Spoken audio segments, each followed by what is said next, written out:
O reino da divina vontade em meio às criaturas. Livro do céu. A chamada às criaturas à ordem, ao seu posto e a finalidade para a qual foram criadas por Deus. Volume 3. Capítulo 78.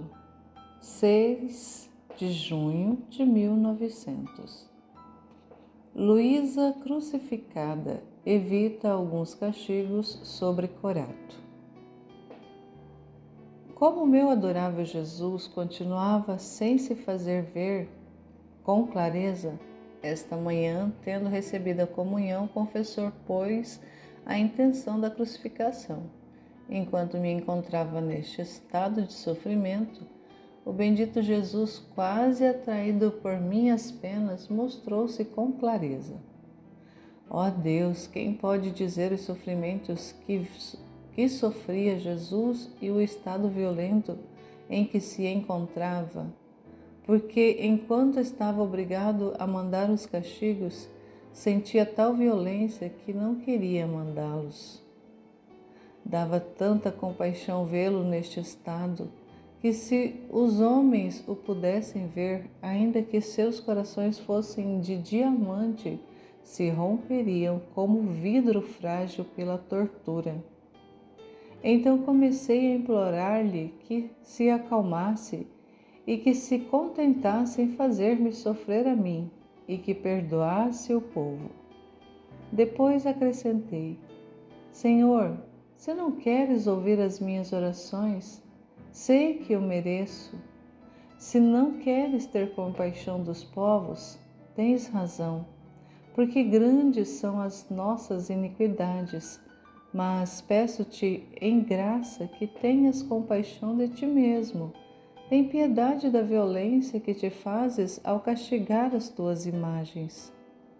Assim te peço por amor de ti mesmo, que não mande castigos até chegar a tirar o pão a seus filhos e fazê-los perecer. Não é da natureza do seu coração agir deste modo. Por isso é a violência que sentes, que se pudesse te daria a morte.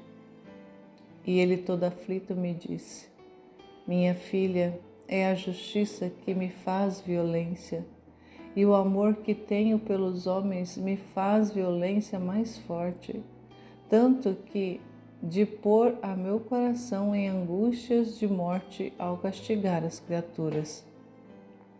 E eu: Por isso, Senhor, descarrega sobre mim a justiça, e teu amor não será mais violentado pela justiça e não se encontrará em conflito para castigar as nações.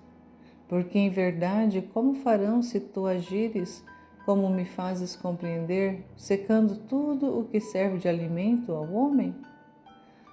Te peço, deixa-me sofrer, perdoa-lhes a eles, e não, se não em tudo, pelo menos em parte. E Jesus, como se fosse obrigado por minhas orações, aproximou-se da minha boca e derramou da sua um pouco de amargura, densa e nauseante, que assim que a engoli, me produziu tais e tantas espécies de penas que me sentia morrer. Então, bendito Jesus, sustentando-me nestas penas, caso contrário teria ficado vítima, e todavia não havia derramado mais que um pouco, o que será de seu coração adorável que tanto continha? Suspirou como se estivesse se aliviando de um peso e me disse: Minha filha, minha justiça tinha decidido destruir tudo, mas agora, descarregando um pouco sobre ti, por amor teu, concede 1/3 do que serve de alimento ao homem.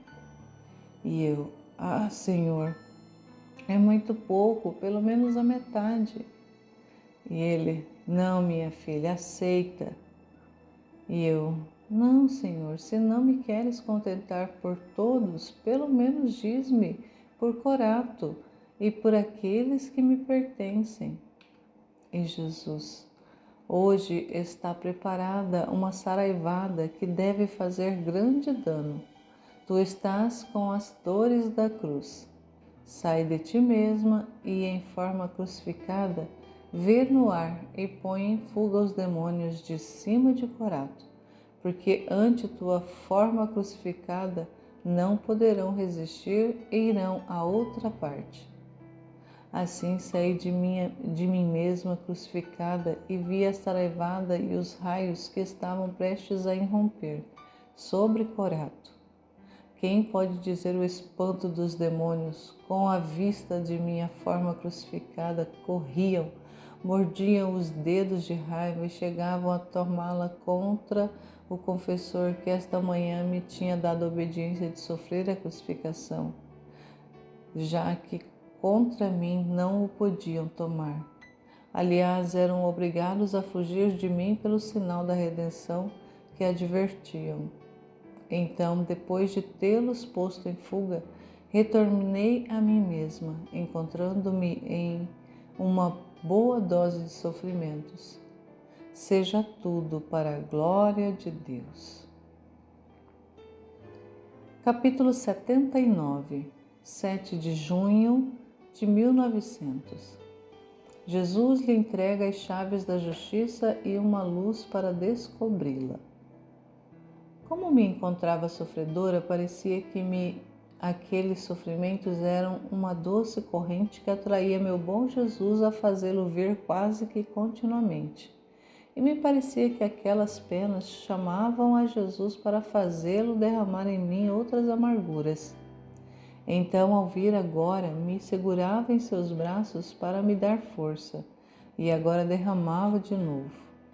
Eu de vez em quando lhe dizia: Senhor, agora sinto em mim parte de tuas penas. Rogo-te que me contentes, como te disse ontem, de dar-me ao menos a metade do que serve para alimento do homem. E ele: minha filha, para te contentar, te entrego as chaves da justiça e o conhecimento de quanto é absolutamente necessário castigar o homem. E com isto farás o que te agrade. Não estás contente por isso? Ao ouvir-me dizer isto, consolei-me. Ao ouvir-lhe dizer isto, consolei-me e disse dentro de mim: se está em mim, de fato, não castigarei nenhum. Mas como fiquei desiludida quando o bendito Jesus me deu uma chave e me pôs no meio de uma luz. E olhando no meio daquela luz, descobria todos os atributos de Deus e também os da justiça. Oh, como tudo está ordenado em Deus! E se a justiça castiga, é ordem. E se não castiga, não estaria em ordem com os demais atributos. Agora me via como um miserável verme no meio daquela luz, e que se quisesse impedir o curso à justiça, arruinaria a ordem e iria contra os mesmos homens, porque compreendia que a mesma justiça é amor puríssimo para com eles. Então me encontrei toda confusa e incomodada. Por isso, para me desentender disso, a Nosso Senhor. Com essa luz da qual me rodeaste, entendo as coisas de maneira diversa. E se me deixares agir a mim, falo-ia pior do que tu. Por isso não aceito este conhecimento e renuncio às chaves da justiça. O que aceito e quero é que me faça sofrer e que liberte as pessoas. Do resto não quero saber nada. E Jesus, sorrindo diante de mim, disse: como? Tão logo queres te afastar, não querendo conhecer nenhuma razão e querer fazer-me violência mais forte? Queres sair com duas palavras: faze-me sofrer a mim e livras-te deles? E eu: Senhor, não é que não queira saber nenhuma razão, senão que não é ofício meu, mas teu. Meu ofício é o de ser vítima, por isso tu faz teu ofício e eu faço o meu. Não é verdade, meu amado Jesus? E ele, mostrando como uma aprovação, desapareceu. Capítulo 80, 10 de junho de 1900. Ofício de vítima. Castigos. Parece-me que o meu adorável Jesus continua a dividir em dois a justiça, derramando um pouco em mim e o resto nas pessoas. Esta manhã, especialmente quando me encontrei em Jesus, me destroçava a alma ao ver a tortura do seu docíssimo coração ao castigar as criaturas. Era tanto o estado sofredor do qual se encontrava que não fazia outra coisa que emitir contínuos gemidos. Tinha na cabeça uma túpida coroa de espinhos, toda encarnada, toda que a cabeça parecia um conjunto de espinhos. Então, para aliviá-lo um pouco, eu disse-lhe: diz-me, meu bem, o que é que tens e que estás a sofrer tanto? Permite-me que tire estes espinhos, que não tão pouco te atormentam. Mas Jesus não me respondia. Aliás, nem sequer escutava o que eu dizia. Então me pus a remover aqueles espinhos, um por um, e depois os pus sobre minha cabeça. Agora, enquanto fazia isto, vi que em lugares longínquos devia acontecer um terremoto que faria matança de pessoas. Depois Jesus desapareceu e eu retornei em mim mesma, mas com suma aflição minha ao pensar no estado sofredor de Jesus e nas desgraças da miserável humanidade. Capítulo 81, 12 de junho de 1900. A obediência a faz pedir a Jesus que a faça sofrer para impedir os castigos. Esta manhã, ao vir o meu adorável Jesus, comecei a dizer: Senhor, o que fazes? Parece que estás a ir longe demais com a justiça. E enquanto queria continuar a falar para desculpar as misérias humanas, Jesus impôs-me silêncio, dizendo: Cala-te. Se queres que me entretenha contigo, vem beijar-me e curar-me com as tuas habituais adorações, todos os meus membros sofredores. Assim comecei pela cabeça e depois, pouco a pouco, pelos outros membros. Oh, quantas chagas profundas tinha aquele corpo sacrossanto, que só de olhar dava horror. Então, não apenas tinha terminado, desapareceu, deixando-me um pouquíssimo sofrimento e com um temor. Quem sabe se derramará sobre as nações, porque não se dignou derramar sobre mim as suas amarguras. Pouco depois veio o confessor e disse-lhe o anterior, e ele disse-me que hoje, por obediência absoluta, quando fizer a meditação, deves pedir-lhe que te faça sofrer a crucificação e que deixe de mandar os flagelos. Então, quando fiz a meditação, assim que se fez ver, lhe roguei de acordo com a obediência recebida, mas não me pôs atenção. E mais, agora se fazia ver que virava as costas às pessoas, agora que dormia para não ser importunado por mim, e que, sei eu, me sentia morrer porque não me procurava em me fazer a obediência. Então tomei coragem e, pondo toda a confiança na santa obediência, o tomei por um braço e, movendo-o para despertá-lo, eu lhe disse: Senhor, o que fazes? Este é o amor que tem pela tua virtude predileta da obediência? Estes são os elogios que te deram tantas vezes?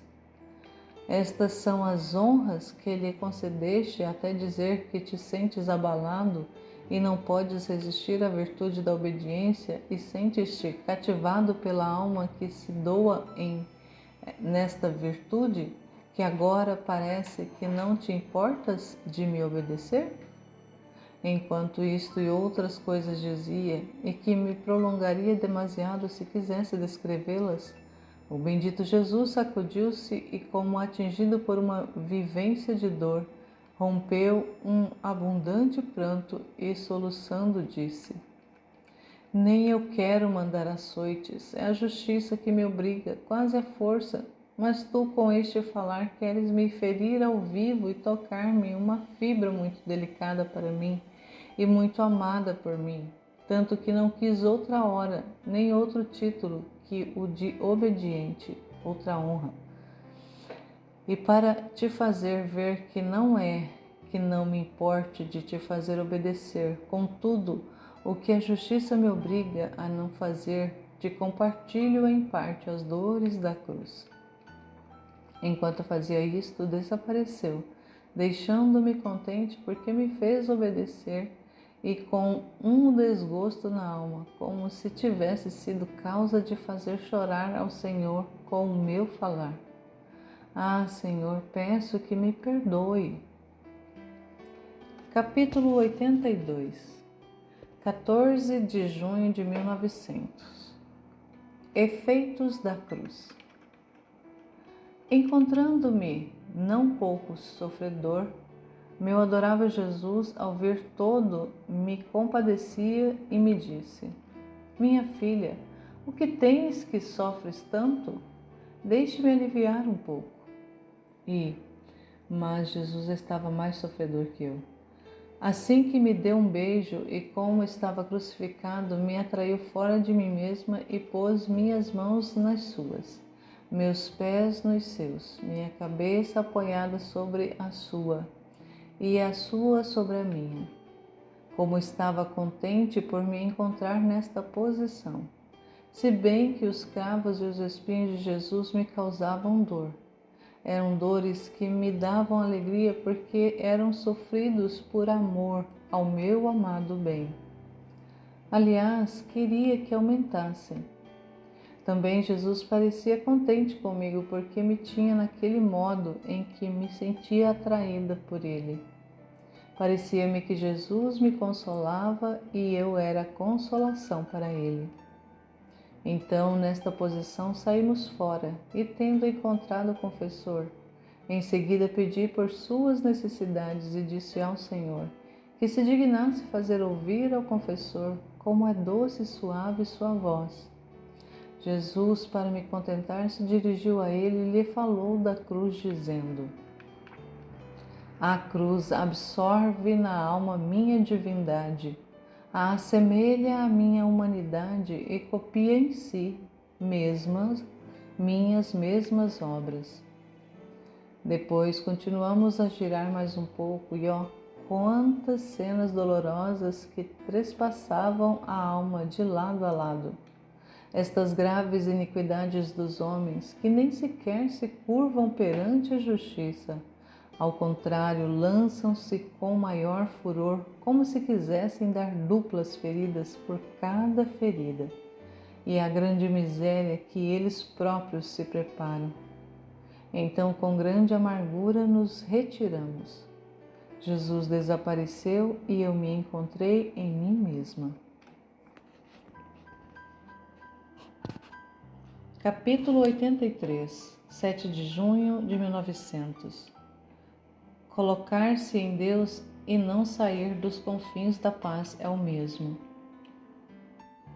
Como esta manhã o bendito Jesus não vinha, em meu íntimo me sentia suscitar algumas sombras de perturbação sobre o porquê não vinha. Então, ao vir, disse-me: Minha filha, contentar-te em Deus e não sair dos confins da paz é tudo o mesmo. Então, se você percebe um pouco de perturbação, é sinal de que você saiu um pouco de dentro de Deus, porque se preencher Deus e não ter perfeita paz é impossível, muito mais que os confins de uma paz são intermináveis. Antes, tudo o que pertence a Deus é paz. Depois acrescentou: Não sabes tu que as privações à alma servem como o inverno às plantas, que faz que aprofundem-se as raízes, as fortifica e as faz reverdecer e florescer em maio? Depois disso, transportou-me para fora de mim mesma e, tendo-lhe confiado várias necessidades, desapareceu. E eu encontrei-me em mim mesma, com o desejo de me manter sempre dentro de Deus, a fim de que me pudesse encontrar dentro dos confins da paz. Capítulo 84, 18 de junho de 1900. Tudo o que é criado nos ensina o amor de Deus, o corpo chagado de Jesus, o amor ao próximo. Jesus continua sem vir e eu estava de me ocupar em considerar o mistério da flagelação. Enquanto fazia isto, vi o bendito Jesus todo chagado e jorrando sangue e me disse: minha filha, o céu com todo o criado te ensina o amor de Deus. Meu corpo chagado te ensina o amor ao próximo. Tanto que minha humanidade unida à minha divindade, de duas naturezas fiz uma só e as tornei inseparáveis. Porque não só satisfiz a divina justiça, mas realizei a salvação dos homens. E para fazer com que todos assumissem esta obrigação de amar a Deus e ao próximo, não só fiz disto uma única obrigação, mas cheguei a fazer desta obrigação um preceito divino. Assim, minhas chagas e meu sangue são tantas línguas que ensinam a cada um o modo de amar-se, e a obrigação de todos tem de prestar atenção à salvação dos demais. Depois, tomando um aspecto mais aflito, acrescentou: que tirano impiedoso é para mim o amor, porque não só empreguei todo o curso de minha vida mortal em contínuos sacrifícios até morrer sangrando sobre uma cruz, senão que me deixei como vítima perene no sacramento da Eucaristia. E não só isto, mas a todos os meus membros prediletos tenho vítimas viventes em contínuos sofrimentos, empenhados na salvação dos homens. Como entre tantos escolhi a ti para ter-te sacrificada por amor meu e pelos homens. Ah, sim, meu coração não encontra descanso nem repouso se não encontra o homem. E o homem, como é que me corresponde? Com ingratidões enormes. Dito isto, ele desapareceu. Capítulo 85, 20 de junho de 1900. A humanidade mais perfeita produz na alma a união mais íntima com Deus. A humildade mais perfeita produz na alma a união mais íntima com Deus. Esta manhã, estando fora de mim mesma e não encontrando meu sumo bem, tive que girar e girar em busca dele. Quando me cansei até sentir desfalecer, senti-o atrás de minhas costas que me sustentava. Então estendi o braço e o puxei para a frente, dizendo: meu amado, sabes que não posso ficar sem ti. Não obstante, me fazes esperar tanto, até me fazes desmaiar. Diz-me, pelo menos, qual é a causa? Em que te ofendi, que me submetestes a dilacerações tão cruéis, a martírios tão dolorosos como é a tua privação? E Jesus, interrompendo o meu discurso, disse-me: minha filha, não acrescente mais rasgos ao meu coração exacerbado ao máximo, pois se encontra em contínua luta pelas violências que constantemente todos me fazem.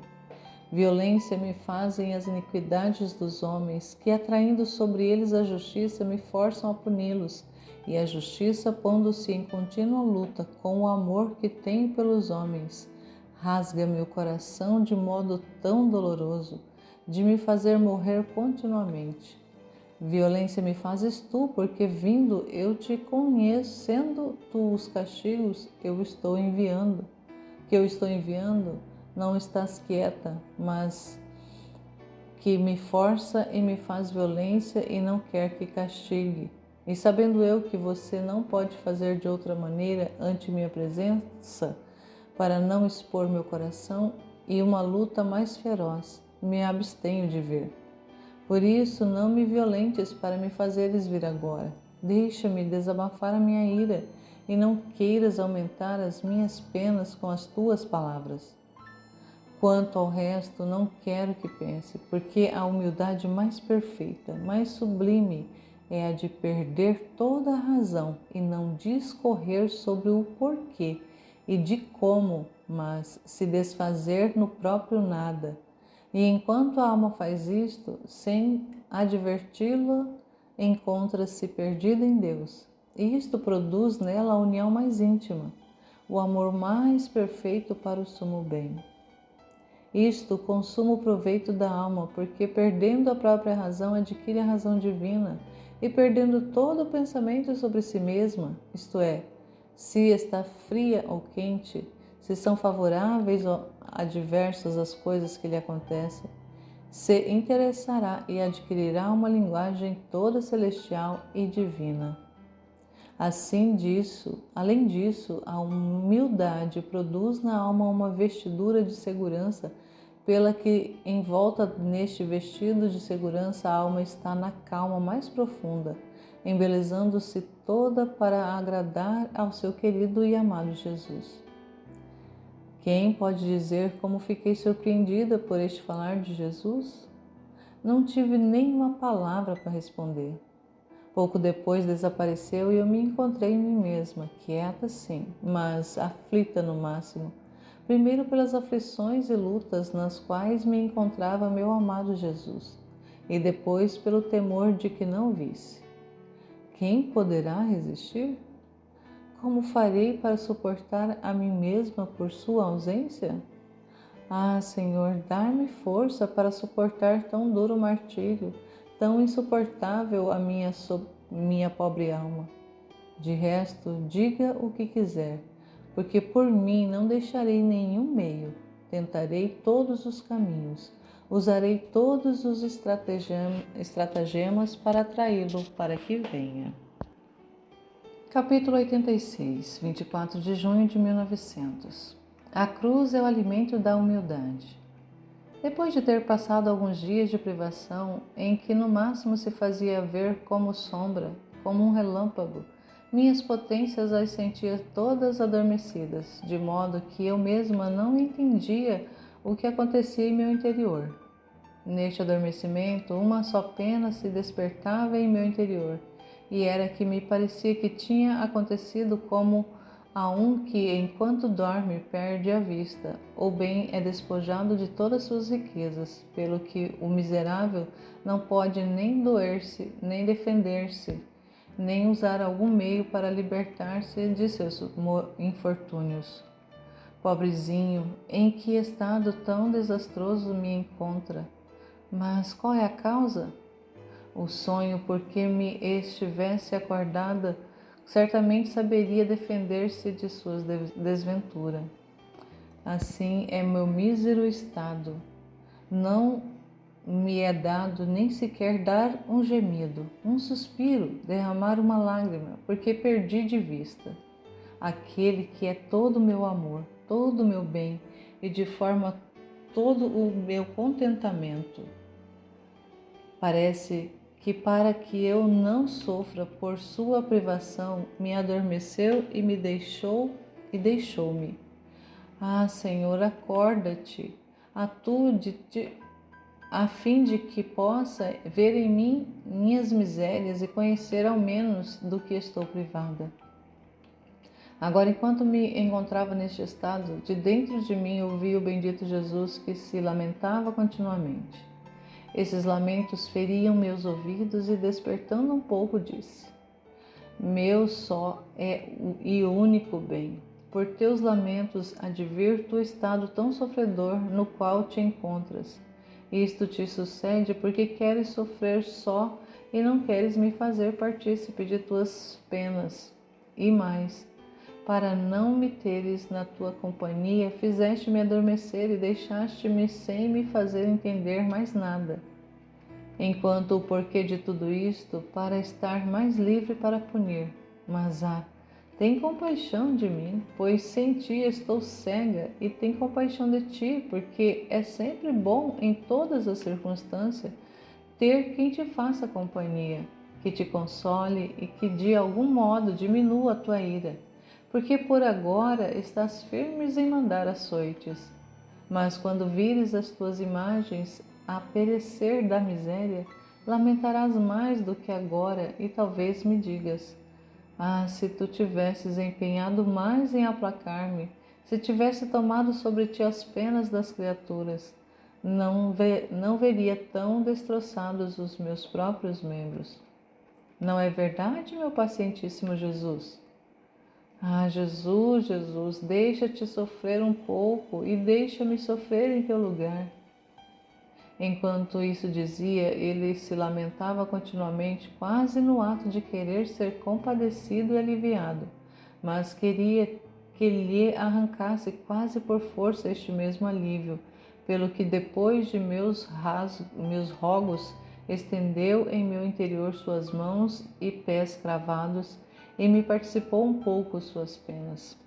Depois disto, dando um pouco de trégua a meus lamentos, me disse: minha filha, são os tristes tempos que a isto me obrigam, porque os homens se fortaleceram e ensoberbecido tanto que cada um acredita ser Deus para si mesmo. E se eu não ponho mãos nos flagelos, faria um dano às suas almas, porque só a cruz é o alimento da humildade. Então, se eu não fizesse isto, eu mesmo lhes faria faltar o meio para humilhá-los e rendê-los de sua estranha loucura. Ainda que a maior parte me ofendam mais, mas eu faço como um pai que reparte a todos o pão para alimentá-los, que alguns filhos não o queiram tomar, mas sim que se sirvam dele para atirá-lo na cara ao pai. Que culpa tem disso o pobre pai? Assim sou eu. Por isso compadece-te de minhas aflições. Dito isto, desapareceu, deixando-me meio acordada e meio adormecida. Não sabendo eu mesma nem se devo acordar perfeitamente, nem se devo dormir outra vez.